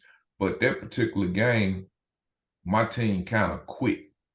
Like, when it got to the fourth quarter, we was down maybe 10 or so, and we just laid down completely and just let them guys just do whatever they want to do that fourth quarter. And we had a team meeting with Spank, Winston, and Will in the hotel that night, just trying to figure out, hey, what are some things we can do better? Like, what's going on? Like, I don't like the way this looking, because this looked like how we look at the end of the season every year when we think we, have a chance to make a run. I said, now the good thing is it's happening in December, so hopefully we getting it out the way. And we talked that night, and we came back and beat D'Iberville the next day. And, we didn't lose again until we went to DC. But, like I said, Tadlock does a great job with Raymond, and I definitely think he'll be back next year, and we definitely will win 4A. But I just felt like it was more spiritual for us this year. This was our year. Um, like, like I said, we had the district tournament. We knew some things had to fall our way. It did. And I think the confirmation for me was the quarterfinal game in Mississippi Valley. We played against Corinth. And when the horn went off on that game, like I was zoned out. I wasn't really paying attention because we had played running clock because we had got up 35. But I was fussing about, man, why y'all running the clock? Y'all ain't even stopping the clock. And he was like, Coach, you up 35. And I was like, oh, and when the horn went off, we had beat them 47-21. And that was kind of like confirmation from God to me that the 21 was a symbol of how many years it had been since Yazoo City had been to the Coliseum. And we beat them by 27. And that's how many years it had been since Yazoo City won the state championship. So it didn't matter if it was Raymond, it didn't matter who it was. I just felt like it had already been decided. We just had to do what we're supposed to do, and we played a great South Pike team in the semifinals. Soon as we won that night, I came home and I had saw Raymond because sometimes we play in the same events, but I had never really just, broke them down.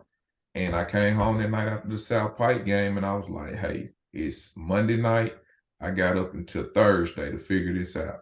And I started watching film that night till I fell asleep. The next day at work, I watched film pretty much all day. And then it kind of began to slow down to me as some of the things that they were doing. And, and once we kind of was able to break it down and we try to get a guys 1 to 3 things that teams like to do offensively and how we're going to defend it. And, those guys took what we gave them, man, and they executed it to the T. And, I wanted it to be a good game. And I wanted it to be the opposite of what everybody speculated. People said it was going to go down, strictly to the wire like a last-second shot. EB was on his podcast. They had said the score was going to be 28 to like 26. And I was like, no, I want to make sure we score over 50 at least.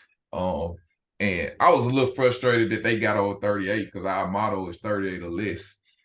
We try to hold people and they scored 43. So I was a little, upset with that or whatever. But I mean, like, I just felt like we dominated that particular game. And that doesn't mean that, I just did a great job coaching or this or that. I think we prepared really well, but I just felt like it was more spiritual and, it was our year. It was our time and, for everything to kind of come together.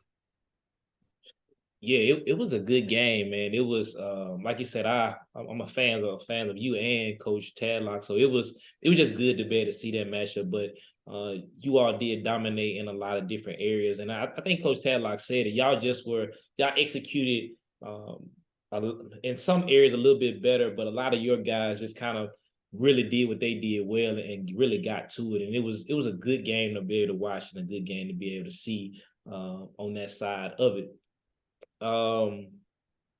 Yeah, and I saw that, Coach. I saw the chop wood carry water that you all would do, kind of, putting as your staple this year. I was going to ask about it, so I'm glad that you kind of said that.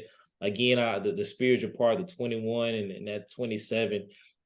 Again, that's the Lord will speak to you on that.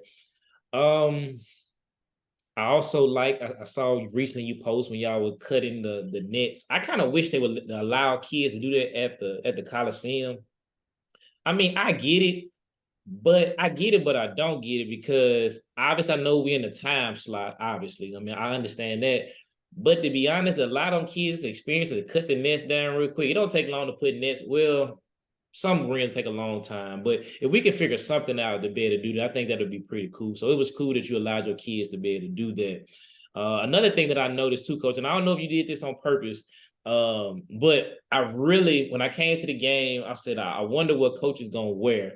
Because everybody who knows your dad, your dad always had the white shoes. So I told Justin, I said, I bet Carlisle bust some white shoes out. And so when I saw you with the Jordans on, and maybe you didn't do, but I said, I really like what Coach did. He took a blend of what his dad did, put his own style to it and kind of made it work. And maybe you didn't do that, but I thought it was cool that the white was a part of your I guess your wardrobe for that game. I don't know if you put that in the process or not, but I thought that was pretty cool, man. Appreciate it, man. It all came together, man. It Yep, it did. came together. All right. And So let's talk about Washington, man. We kind of get into it. We know so we can kind of keep the process, the show moving. I know the game didn't go the way that you wanted, obviously. But talk to us a little bit about some things that you learned from. Again, you're definitely a guy that takes what you had. And you said this even back when your dad first let you coach the team and he went somewhere else and you took that loss and you said, I'm never gonna feel this experience again. So coach, take me, of course, fast forward to right now. What can be done maybe to help teams that may come from Mississippi, maybe you all again to maybe play a little bit better? Because I know you and I talked about having that long period of time off. Definitely, I think that makes a big difference to keep kids interested that long. I'm not sure if the shot clock played a difference or not. You can talk a little bit about that. But one thing that I think made a difference is when I researched the team that you all played, they traveled throughout the year. So them traveling to different places and playing in big events and playing in that kind of environment, I think that gave them an advantage. Not saying that our kids don't do that, because you got guys that travel all over the country and play basketball. But I think, to me, I thought that was an edge, coach. So just kind of talk to that whole scenario. And maybe I'm wrong, but just talk about that your whole Washington trip and the experience and just the overall game. it was a great experience. Like I say, we definitely wish we would have played better, but it's no way that you can prepare for that situation without having the opportunity to go through it. So, like the travel, that was different for our guys because you had a lot of guys who it was their first time, getting on an airplane.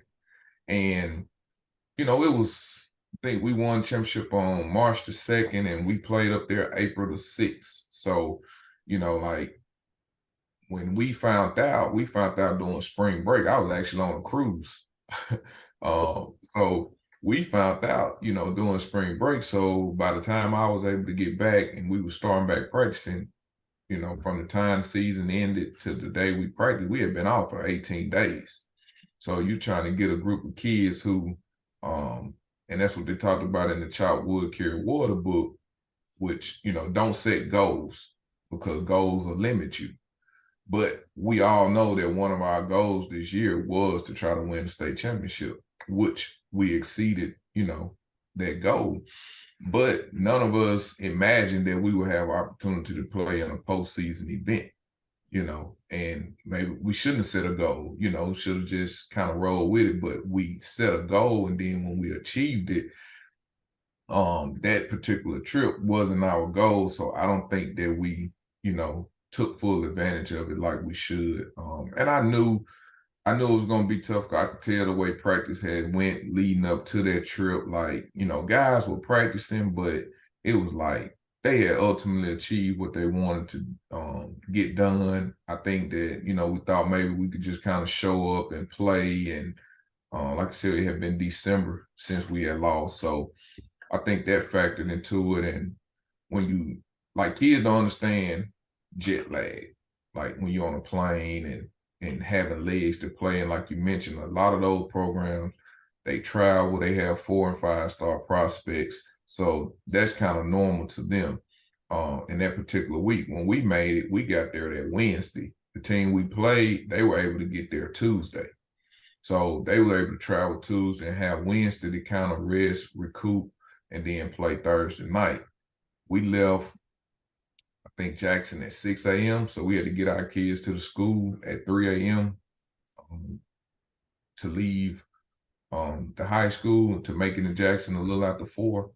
And they kind of told us our rooms were going to be ready when we got there, which they weren't. So it was probably like 8:30 that night before we got into our rooms, because when we got to the hotel and by the time they said the rooms were about ready, we had enough time to get the keys, set our stuff in the room, and we had to go straight to a photo shoot, and which we ended up being late for because we were trying to put our stuff in the room. And then we did the photo shoot, got about 30 minutes on the court, and then we went and got something to eat.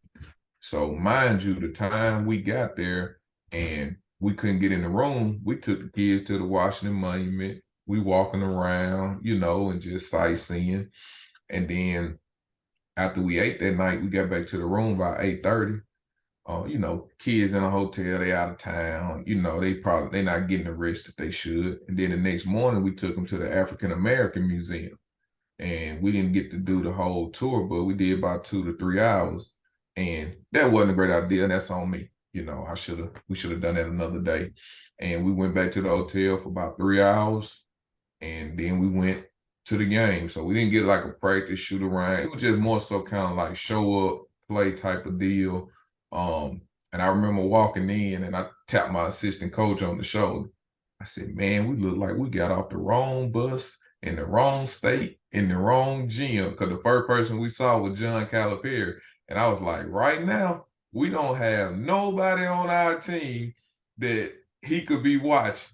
And that just shows the caliber of talent that we were playing out there, man. And the team we played, they were really, really good. We had watched film on them. We had saw how good they were. The shot clock, it didn't bother us as much. I think our biggest thing was we just didn't have legs. Like, we would score a lot of times, and then before we could get back, they done inbound the ball and they got a layup. So we just looked very, very fatigued the first 4 minutes of that game, and I knew then that it was finna be a long night. Maybe I probably should have switched to a little zone or something, maybe, but it was, it was a free game in a sense, man. We had won. It was a great trip. I actually like the shot clock. I think it'll be good for us to, have that experience. People always make that debate. My only thing that I debate on it with is every level that has a shot clock, they get to pick their players. Yep. So if the NBA got a shot clock, they get to draft, they get to sign, they get to trade who they want to play to how they want. College, you get a chance to recruit who you want. High school, I think we need it, but at the same time, it makes it difficult because you're just going to have some teams that just doesn't have the caliber of talent to play. And I even heard some referees say that they're not in favor of having a shot clock, that, that they don't like it. So, I'm not for it either way. I mean, I like it because sometimes I think we play good defense and the possession should be over, but a team is able to reset and get back into their offense when right now I'm ready for them to jack up a bad shot. So, and I thought we did what we could. We don't have a shot clock, so we had to use our regular clock every day to have one of our coaches to try to reset it, so that was different. But like we had watched the Raymond game and we had timed every possession in that game. And it was like maybe 2 possessions where we actually had the ball on offense over 30 seconds. So we felt like going into the game that, that it wasn't going to be a factor. And, when we asked the kids afterwards, like, how did they feel? They was like, they didn't feel like it was a factor. They liked it. It just, we were very fatigued, man. And part of that is, on me scheduling certain stuff that I probably should have waited for them to experience. But, it was great. Coach, I thank you for being transparent, and you always transparent, whether it's on you or something else. And that's something that we can just kind of take a pen to that and just put it in our notes. So if somebody else is have a blessed opportunity, because Coach, nobody gonna fault you for giving those kids an opportunity, because you said some of those kids probably, and this may be a stretch, but I notice in certain situations, some kids never leave their own city, let alone their state, let alone go somewhere else. So for you to have an opportunity to take your kids out, expose them to culture, heritage, experience Washington, DC as a whole, I think that's amazing. So, and you able to share that, and if you get an opportunity again, I know you'll do it different. And if somebody else gets that same opportunity, hopefully they listen to this podcast and they can say, okay, we can glean something from what Coach Carlisle said, and let's do something different. Because Justin and I, we would sit on the couch, we was watching it, and we talked about all the different scenarios of probably why Yazoo City is not looking like Yazoo City, but we never talked about the jet lag. We never talked about getting into your hotel room on time. We never talked about limited court time. We just didn't talk about those issues. And so it's good that you be able to share your story, because those are the things that come into play. But the first thing, and I don't want people to miss this. The first thing Coach Carlisle said is, we ain't making no excuses for ourselves. We got to play better. But these are some things that I'm saying that probably we'd have done differently. It would have helped us out. So, Coach, I thank you for that. Man, Coach, I spent a lot of time just talking to you because I knew your story was very interesting, and you got a lot of wisdom being a young man. So I know we haven't talked about a lot of basketball stuff, but I'm going to pick up 2 or 3 things that I do like what you do basketball wise, kind of talk about that a little bit, and then kind of get to our fast break questions, man, because again, I can go another hour just talking basketball with you. And this is all like just the business side of it. But you mentioned this earlier, and I really tried to adapt this into my system on what we do. Is that I knew earlier in your career, and I thought it was 35 points, but it's 38 points. I knew that was a staple in your program. Coach, how do you train your kids to play defense, to be able to hold kids accountable to hold other teams below 40? How do you do that? So talk a little bit about your defensive philosophy a little bit, because uh, I have kind of put that into play. We had a lot of success with it at Pisgah. We gave our kids a goal, and they really, my last 2 or 3 years were very successful there, man. We really accomplished that. And that's something that I borrowed, or as coaches say, I stole from you. So talk to us about your philosophy. I think you have to have some goals so that you can hold your team accountable.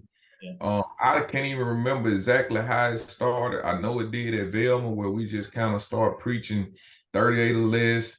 And after each game, we send kids 5 factors after stats that we try to focus on. And the first one is, did we hold the team to 38 or less? The second stat is, did we hold them under 40% field goal shoot percentage?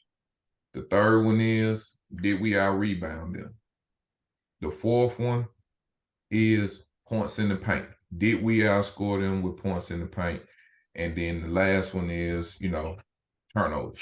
Did we have, less turnovers than our opponents? So the 38 or less, we just kind of adopted it at Velma, man. And those guys thrived on it, man. Like we were pressed, they would try to get steals, and like we always felt like if we could score in the mid 40s or 50s, that we had a good chance to winning. And that's what we were kind of selling them on the first couple of years, because we weren't that good offensively. And then once we got to where we kind of took off offensively and we were winning by 30 and 40, but I would say, hey, we still got to hold them to 38. I don't care if we score 70 or 80. I want them to have 38 or less. And we talk about it at the end of each quarter, like, hey, the goal is let's force at least one single-digit quarter. Because, if you average 10 points a quarter, that's 40. So we say if we can get one single-digit quarter, we feel like we can hold you to 38 or less. And at the end of the first quarter, if we got a single-digit quarter, we might say, hey, that's 1. Now let's see, can we get 2? And then now if we get 2, and yet alone 3, we feel like we got a great chance at winning. And I wasn't sure when I took the Columbus job if that would actually work at the 6A level, because teams, you playing against better teams, better players, but they bought into it. And that's what I love about teams when they buy into defense. I remember we were playing someone, and Robert Woodard, they came down on defense. And it was nothing I instructed them to do. I didn't even know they were doing. I didn't know what they were doing. I just heard him in the back of the defense say 1, 2, 3, and everybody slapped the floor like they was at Duke with Wojo. And I was like, what are they doing? And I was like, oh, these jokers loving defense. Like, oh man, we got a legit shot. And if you go back and look at the scores from that year in Max Preps from 2018, that Columbus team, we played Starville, who was the best shooting team that I've ever had to coach against, that Coach Carter had that year, was able to beat Ron Norman and Meridian. We beat Clinton that particular year, and I think Oxford, South. No, we held, I think, every opponent to 38 or less that year. And I just adapted. If you saw me early in Velma, we played a lot of 2-3. And then we were pressing. We played a lot of zone early in my career because I could go in and work on zone defense and practice for about 20 minutes and be done. And then we used the rest of our time working on skill development and trying to get guys better. When you play man to man, you have to spend so much time because you have to worry about ball screens, on ball defense, off ball screens, just different ways on how you're going to defend certain actions. So, we didn't play a lot of man in games at Velma, but we did in practice. And in Columbus, we did a mixture of both. We played man and zone because I had rim protectors. So we were just as good at our man as we were with our zone. And this year in Yazoo City, I decided to just kind of play majority man to man because I wanted to kind of get some pressure and hopefully we could kind of get some turnovers that lead to easy baskets. So in our training in August and September, when we started doing a few things during our practice period in September, for the whole month of September, only thing we worked on was defense. We didn't do nothing offensive. We just worked on defense, putting down our foundation, our principles. And, guys just develop a hunger for it. And just throughout this season, they really did defend at a high level. Yeah, coach, that's big, because I had always known that you were a zone guy, but to be able to see y'all play man to man this year, really get after like guys, that was a amazing thing to see. And I'm glad you said this part. And I wanted to ask you about this, your preseason work. Now I know sometimes I've heard you talk about this before, that your kids don't touch a basketball to a certain time. And coach, if you're still doing that, talk to us about that. But this is the part that I'm really trying to figure out, coach. And I know your teams have been more talented than the teams that I've had over the years. If you still holding to that principle, coach, how do you keep kids interested? How do you keep them engaged? Because they say, man, coach ain't gonna let us have this basketball, man. All we doing is, XYZ. Man, coach, tell me, how do you make that happen? Because I think about it all the time. I'm like, shoot, man, Coach Carlisle, he got about 6 championships. So I said, I might need to try this as well. So, coach, just talk to me. How do you make that work, man? If that's something that you're still doing. For us, it works for me. It may not work for everybody else. I did it at Velma, and we call it 6 weeks of hell. Yep. And the kids always, man, go to that track. That's all they talk about. And we did it there and we didn't touch a ball, but guys always got workouts in the evenings and different things. So they still was sharp basketball wise. When I first got to Yazoo City, we were doing it, but I had to kind of divide my practice period up to where about 45 minutes we were doing skill work, and then we would go outside and do the conditioning part. And in Columbus, we did the same thing. We did conditioning. And what that does is it tells me everything I need to know about my team. It develops some mental toughness. I get to see in that sun how guys going to react when things are at its worst, when guys don't want nobody to say nothing to them because it's hot and they frustrated. Like, I want to see how you going to respond, because how you respond out here is going to let me know how you respond in the gym. So it's more mental toughness for me than it is physical. So, and we start touching the ball a lot earlier in Yazoo the last couple of years because we were behind skill wise, and some of my former players, they told me I was getting soft. You never let us do that. So this particular year, I switched back kind of because we always would do good, and then towards the end of the season, we would just collapse, and I felt like we were just peaking too early. So I went back to counter my philosophy, but I adjusted it. We did conditioning on Monday, Tuesdays, and Thursdays and Fridays. And we do weights twice a week. But Wednesday this year was competitive Wednesday. where we would divide them up in teams. Sometimes we would play one-on-one, and sometimes we did like a lot of full court 3-on-3. Yeah. And, we kept track of who won. Some days we'll go in there and we'll keep which team win the most games. Sometimes we'll say which team, you know, didn't lose. Like we would just find ways to mix it up. But we normally have 5 teams of 3, and we'll keep record of who win it. And the top 3 advance to the playoffs. So the 2 that doesn't make the playoffs, they have extra running and stuff that they have to do. And then we have like a playoff, and we play 3-on-3, and we only go to 1. We only go to 1. So you have to get a stop to get the basketball if you want to try to get to the other end to score. So we would just do that each and every day. And so now we decide who are winners, who are losers, and that kind of thing, just making it, as competitive as possible. And I thought that was very big to kind of see, because Winston had some days in there where he would just completely take over. And you kind of saw that in the championship game. There's nothing I call offensively. I give them guys freedom to do what you do within what we're doing. And he took over the second half against Raymond. And not one time did I call a play for him or say, hey, you need to do this or do that. That was all his ability, his instincts, and just playing within what we do. But, and I think us going back to that this year and not having the ball as much, just kind of giving it to them once a week, and they still got their workouts in the evening, but it just make them more hungry that when they do get a ball and, that kind of thing, because I always tell them, I can't coach you until I get you in shape. Yep.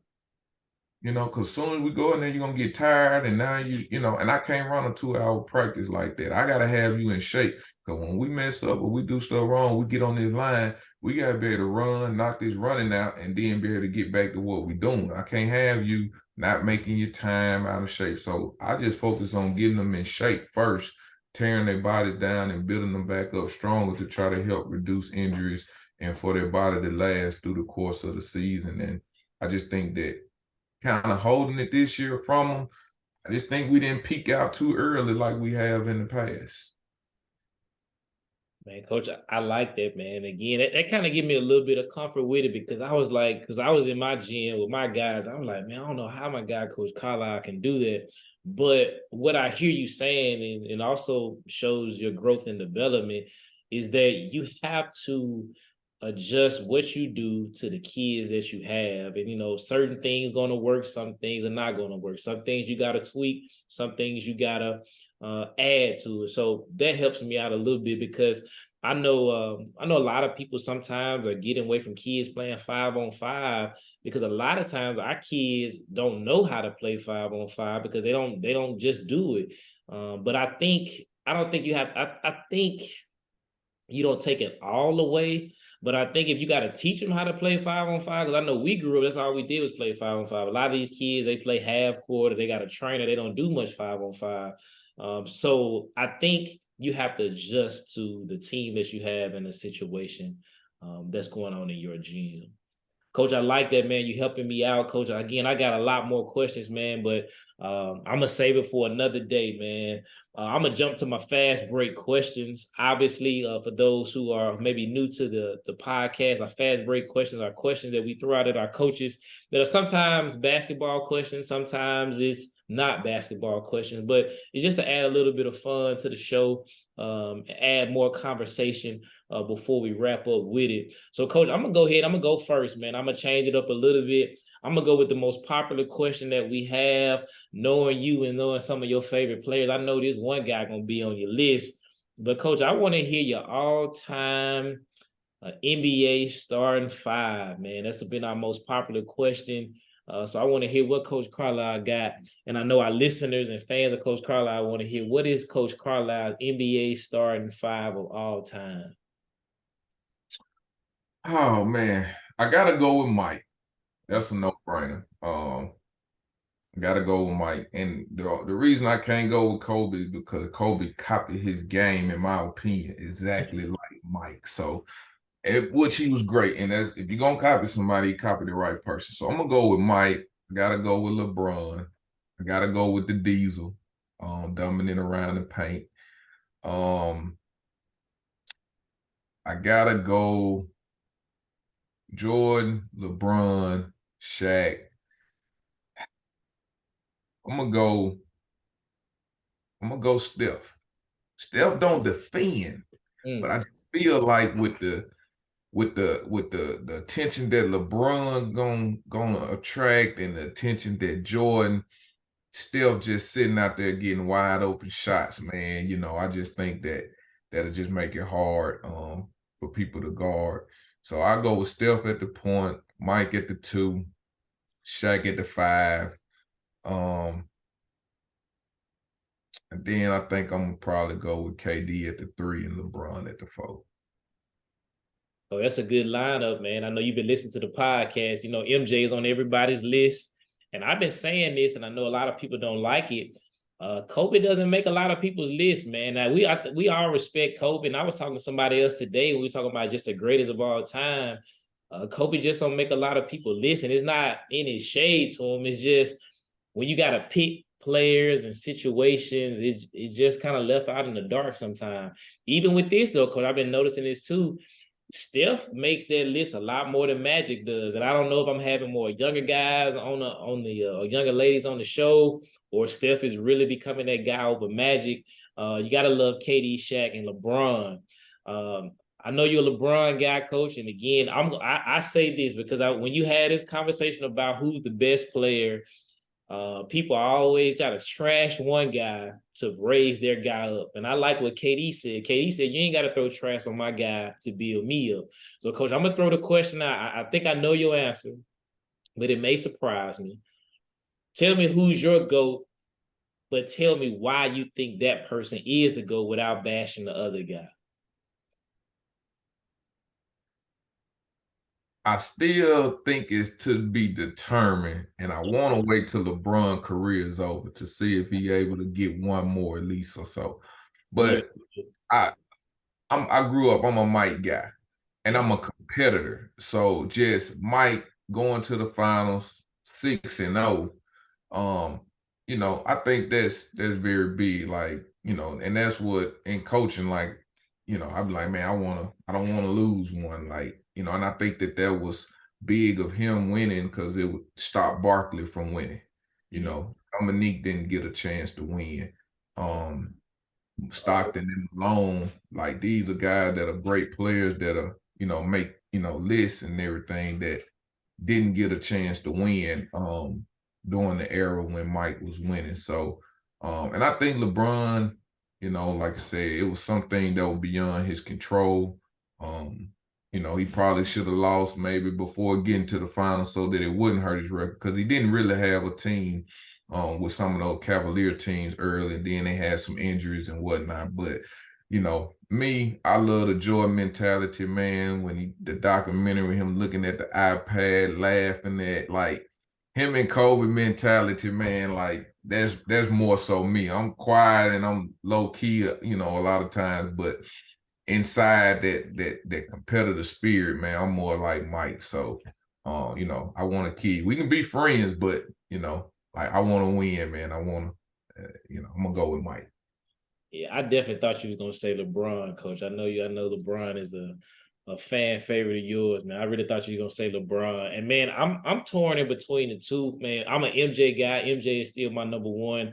But LeBron, he does some great things, man. And I don't know if it's just hard for me to say LeBron because I grew up liking Mike. Because again, they're two different players. And to be honest, I don't know. Like I say, it's still to be determined. And I like what you said. I really hate when the championship record comes or the finals record come into play because I get it. Going 6-0. I know that's popular, but there's a lot of things like you said that happened in LeBron's career. You got to think about it. And I'm not making excuses, but you think about Golden State, adding KD, that takes 2 championships away automatically. Of course, like you said, early in his career when the Cavaliers had to play San Antonio, nowhere in it close, not even close.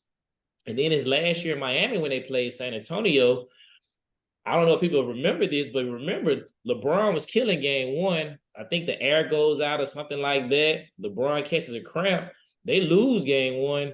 and it's down here from there. So LeBron's career could easily go to a different direction. And like you said, I think the first time they played Golden State, K Love gets hurt and Kyrie Irving is out. And so, but again, that's the argument of it. Well, I'm gonna ask you this then, Coach. Going back to Kobe and going back to Shaq, and you have both of them you have one of them on your list. Who was the real MVP in LA then? Was it Kobe or was it Shaq? Man, I just think they were two guys that needed each other. I think, obviously they both went and won again without each other, but I just think that both of them, man, at that particular time, Shaq was just like dominant, man. Like couldn't nobody stop him. Every player had that 2 to 3 year stretch in their prime where they're just dominant, and he did that, and it opened up so much for the Lakers. And I think, he fed off of having Kobe and vice versa. You know what I'm saying? Kobe fed off having the opportunity with Shaq. So just seeing them both go and win, without each other, because they both wanted to prove that. But I'll have to probably go with Kobe because I just think that ultimately, like the game is just has been, and it's like a perimeter type game. So it's gonna be interesting to see this year what happens with Embiid and Jokic, because in the past it's just mostly the most dominant guys be the guys that are on the perimeter that win those championships a lot of times. So, but I'm gonna go with Kobe, man. I just think, he had a stretch too, and he should have won them MVPs that Nash got. And it was a time, it's only three players that I felt like watching throughout my basketball watching career. That sometimes when they've had a stretch in their career, when they shot the ball, that it's just like every time they shot, you felt like it was going in. And that was MJ, Steph, and Kobe had a stretch where it just felt like every time he played and shot the ball that he just was not gonna miss. So I have to go with Kobe. Yeah. Yeah, Kobe was, I had that question. I won't ask this one. I asked somebody on a previous episode, you going with 8 Kobe or 24 Kobe? Because again, in certain spots in his career, he was just almost lights out. Here's one, Coach. You coached at 3 different spots. The rivals at those 3 different spots are amazing. And of course, I hate to put you on the spot, but I know you're gonna make one group mad, but you gotta choose the best rival game you've been a part of as a coach. Is it the Canton, Velma Jackson? Of course, my wife's from Canton, so I already know she loves their rivalry. Was it Columbus versus Starkville? And of course, I know this one is close to home. Is it Yazoo City versus Yazoo County? What's the best rival game you've been a part of as a high school coach? I'm probably gonna say Canton and Velma. Like, cause I remember going to some of those games, man, and they would sell out 2 hours before the game started. And like I said, all of them have had a good stretch, especially like Yazoo City, Yazoo County. Like my second year, Yazoo County was really good that year. We were, pretty decent. So that made for 2 really great games that, end up being, I think, 1-point win for both of us. The Canton and Velma fans, that magnitude used to always be great, but we had a stretch where we won, I think, like 14 in a row. And a lot of the games weren't even just, that close in a sense, but the fanfare made it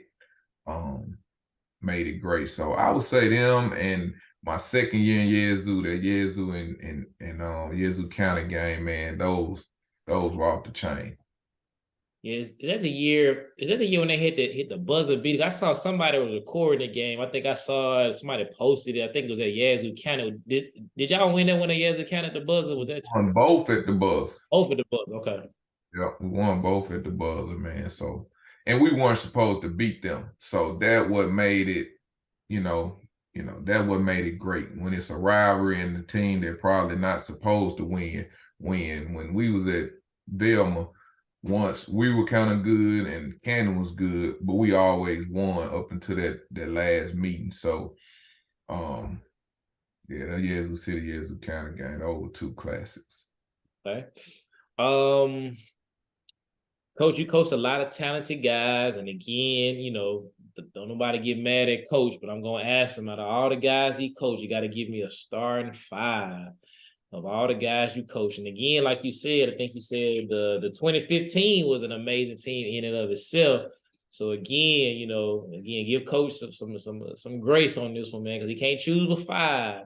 But Coach, give me a starting 5 of all the guys that you have coached. And Coach, you really got, man, Coach probably got about 15, 20 guys, and them 5 guys can go win somebody's state championship now. So that's why I said give him a little grace. But Coach, give me your starting 5. What you got, man? Man, it's hard at the point guard spot to go against my boy Didi because I love him to death and I love the toughness he brings. But I'm gonna have to go with Nick Weatherspoon at the point. Okay. At the 2, I'm going with Quindary. Okay. At the 4, I'm going with Robert Woodard. Okay. I'm gonna put my guy Moses Greenwood at the 5 because he a dog.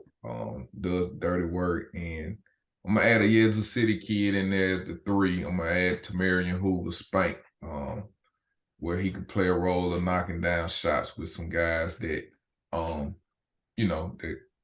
that would attract a lot of attention.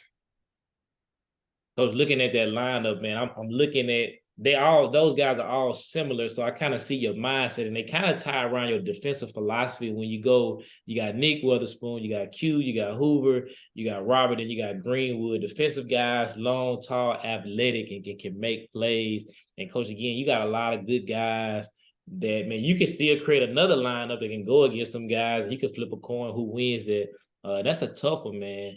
Didi made a difference, man. Didi was different, man. And he didn't, be honest, on those teams, Didi and Moses, they probably did a lot of those intangibles that you love as a coach, but didn't get a whole lot of shine because they're not the most, not the most flashiest thing. But when you're getting your assists, you leading your team, you getting the rebounds, taking charges. They do a lot of good things, man. But that's a good list, Coach. I got a couple more questions and we get you out. Coach, I asked this, Coach, and this is probably who's the best or one of the toughest, either when you go best or toughest high school player that you had to go against. I wanted to ask, how do you defend, great players, but we may use that for another question in the podcast later on. But who is the hardest, I'm going to say hardest to guard high school player in your high school careers you've coached so far?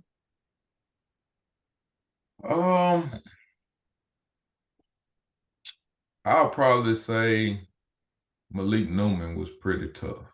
Mm-hmm. He was really tough to where you knew that you had to have a body on him when he crossed half court to be able to try to slow him down.